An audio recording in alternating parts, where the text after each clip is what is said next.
رائے شہر میں پھر سے دھند کا راج، حد نگاہ چند میٹر دور تک محدود،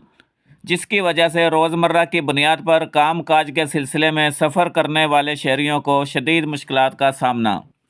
رائے شہر اور اس کے گرد و نواح کو آج پھر اچانک دھند نے اپنی لپیٹ میں لے لیا، جس کی وجہ سے سردی کی شدت میں بھی اضافہ ہو گیا ہے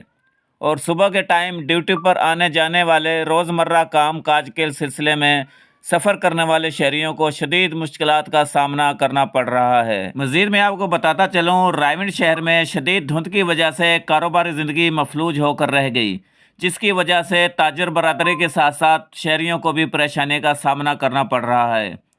دوسری جانب طبی ماہرین کا کہنا ہے کہ شدید دھند میں شہری غیر ضروری سفر کرنے سے پرہیز کریں اور احتیاطی تدابیر اپنائیں تاکہ ناک، کان، آنکھ، گلے اور پھیپھڑوں جیسی موذی مرض سے بچا جا سکے۔